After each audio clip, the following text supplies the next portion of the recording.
TV 24 news ವಾಹಿನಿಗೆ ಸ್ವಾಗತ.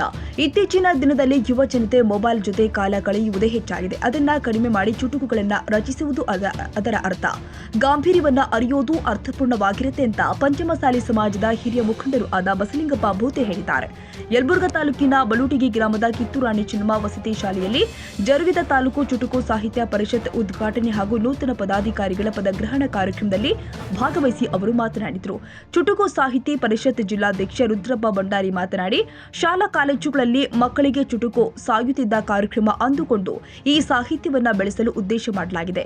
ಇನ್ನು ಹೆಚ್ಚಿನ ಸಂಖ್ಯೆಯಲ್ಲಿ ಚುಟುಕು ಸಾಹಿತ್ಯಗಳು ಹೊರಹೊಮ್ಮಬೇಕು.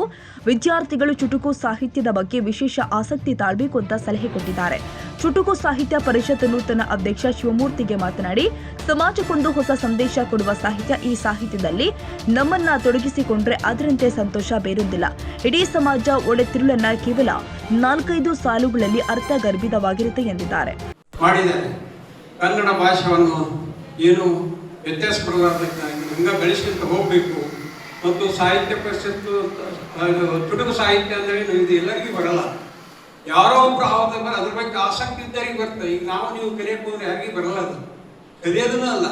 ಆದರೆ ಅವ್ರ ಮನುಷ್ಯನಿಗೆ ಬರಬೇಕು, ನಾನು ಇದನ್ನು ಮಾಡಬೇಕು, ಇದನ್ನು ಮುಂದೆ ತರಬೇಕು ಅಂಥೇಳಿ ನಮ್ಮ ಇದ್ರ ಭಾಷಣಗಳು ಹೇಳಿದ್ರು. ಅದರ ಬಗ್ಗೆ ಎಲ್ಲ ಕನ್ನಡ ಭಾಷೆದ ಬಗ್ಗೆ ಭಾಳ ಚೆನ್ನಾಗಿ ಹೇಳಿದರು. ಮತ್ತು ಈ ರುದ್ರಪ್ಪ ಭಂಡಾರಿ ಅವರು ಬಹಳ ವರ್ಷದಿಂದಲೂ ಜಿಲ್ಲಾಧ್ಯಕ್ಷರಿದ್ದಾರೆ. ಇದಕ್ಕೆಲ್ಲರಿಗೂ ಬರಲ್ಲ. ಏನು ಇದ್ರೂ ಅವ್ರ ಸಾಹಿತ್ಯದೊಳಗೆ ಕನ್ನಡ ಉಳಿವಿಗಾಗಿ ಅವರು ಶ್ರಮ ಪಡ್ತಿರ್ತಾರೆ. ಅದಕ್ಕೆ ನಾವು ಅವ್ರಿಗೆಲ್ಲ ಅಭಿನಂದನೆ ಹೇಳಬೇಕು. ಇವತ್ತು ಇದನ್ನು ಯಾಕೆ ಹಮ್ಮಿಕೊಂಡಿದ್ದಾರೆ ಅಂತಂದ್ರೆ, ನಮ್ಮ ಪ್ರಿನ್ಸಿಪಾಲ್ ಜಾಗ ಕೊಟ್ಟಿದ್ದಕ್ಕೆ ಅವರಿಗೆ ಧನ್ಯವಾದಗಳು. ಯುವಕರು, ನಮ್ಮ ಮುದ್ದು ಮಕ್ಕಳಿಗೆ ಸಾಹಿತ್ಯ ಅಂದ್ರೆ ಏನು, ಚುಟುಕು ಸಾಹಿತ್ಯ ಅಂದ್ರೆ ಏನು ಎಲ್ಲ ಇನ್ನು ಮುಂದಿನ ಇದರೊಳಗೆ ಎಲ್ಲ ಹೇಳ್ತಾರೆ ಅವರೆಲ್ಲ. ಮತ್ತು ಮಾಧ್ಯಮ ಮಿತ್ರರು ತಮ್ಮ ಸರ್ವಿಸ್ ಪ್ರಕಾರಗಳೆಲ್ಲ ಏನಿಲ್ಲ, ಅದು ಅವ್ರಿಗೊಂದು ಹಾಬಿ. ನಾನು ಪತ್ರಕರ್ತ ಆಗ್ಬೇಕು, ನಾನು ಚುಟುಕು ಸಾಹಿತ್ಯ ಅಧ್ಯಕ್ಷ ಆಗ್ಬೇಕು, ಚುಟುಕು ಸಾಹಿತ್ಯ ಉಳಿಸ್ಬೇಕು. ಸಾಹಿತ್ಯ ಅಂದ್ರೆ ಏನು, ಕನ್ನಡವನ್ನು ಉಳಿಸ್ಬೇಕಾದ್ರೆ ಇಂಥದ್ದೆಲ್ಲ ಸಹಾಯ ಸಹಕಾರ ಇದ್ರೆ ಅವೆಲ್ಲ ಉಳಿತಾವೋ. ಅದಕ್ಕೆಲ್ಲ ನೀವೆಲ್ಲ ಕೂಡ ಗಮನ ಮಾಡಬೇಕು. ಹೀಗಾಗಿ ಸಾಹಿತ್ಯ ಪರಿಷತ್ ಚುಟುಕು ಸಾಹಿತ್ಯ ಪರಿಷತ್ ಮಾಡಿದ ನಮ್ಮ ಇವರಿಗೆ ಯಾರು ಶಿವನ್ ಜಿಡ್ಗೆ ಅವರು ಮತ್ತು ಅಶೋಕ್ ಮಾಲಿಪಾಡ್ ಅವರು ಇದಾರ, ಮತ್ತು ಸಂಕನೂರ್ ಅದಾರ, ಮತ್ತು ನಾಗರಾಜ್ ನಾಯಕ್ ಅದಾರ, ಸುನಿತಾ ಪತಂಗರಾಯ್ ಅವರು ಅದಾರ. ಇದಕ್ಕೆಲ್ಲ ಚಾಲನೆ ಬುಕ್ಕಿಗೆ ಬರೆಯೋದ್ರೊಳಗೆ ಸಹಾಯ ಸಹಕಾರ ಮಾಡಿದ್ದಾರೆ ಅವರು. ಮತ್ತು ಬಸವರಾಜ್ ರಾಠಿ ಇದ್ದಾರೆ, ಹನುಮಂತಪ್ಪ ನರೇಗಲ್, ಬಸವರಾಜ್ ಚಂದಾಸರ, ಉಮಾದೇವಿ ಎಂ ಮಾಲಿ ಪಾಟೀಲ್, ಇವರೆಲ್ಲ ಸಾಹಿತ್ಯ. ಯಾಕಂದ್ರೆ ಅದಕ್ಕೆ ಅದೇ ಆದ ಸಿದ್ಧಾಂತಗಳಿಂದ ಅವ್ರು ಬರಬೇಕು.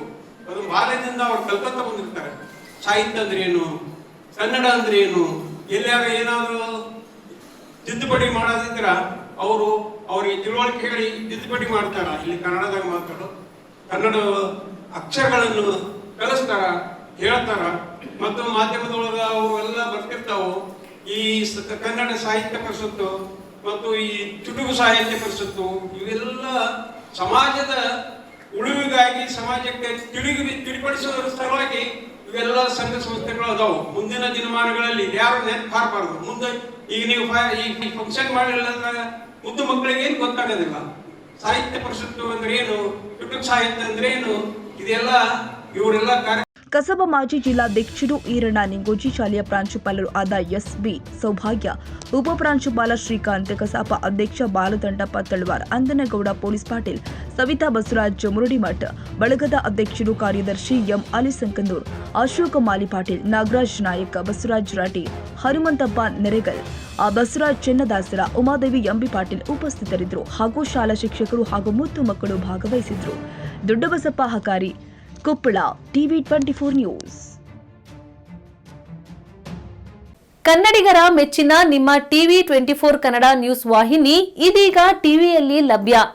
ಕರ್ನಾಟಕ ಮತ್ತು ದೇಶ ವಿದೇಶದ 360 ಡಿಗ್ರಿ ಸುದ್ದಿ ಹಾಗೂ ಉತ್ತರ ಕರ್ನಾಟಕ, ಬೆಳಗಾವಿ, ಬಾಗಲಕೋಟೆ, ಧಾರವಾಡ, ಹಾವೇರಿ, ಗದಗ, ಬಿಜಾಪುರ ಜಿಲ್ಲೆಯ ಕ್ಷಣ ಕ್ಷಣದ ವಿವರವನ್ನ ಪಡೆಯುವುದಕ್ಕೆ ಟಿವಿ 24 ಕನ್ನಡ ನ್ಯೂಸ್ ವಾಹಿನಿಯನ್ನ ಲೈಕ್ ಮಾಡಿ, ವಿಡಿಯೋಗಳನ್ನ ಶೇರ್ ಮಾಡಿ, ಕಮೆಂಟ್ ಮಾಡುವ ಮೂಲಕ ನಮ್ಮ ವಾಹಿನಿಗೆ ಸಹಕಾರ ನೀಡಿ ಮತ್ತು ಚಾನೆಲ್ ಅನ್ನ ಸಬ್ಸ್ಕ್ರೈಬ್ ಮಾಡಿ. Thank you.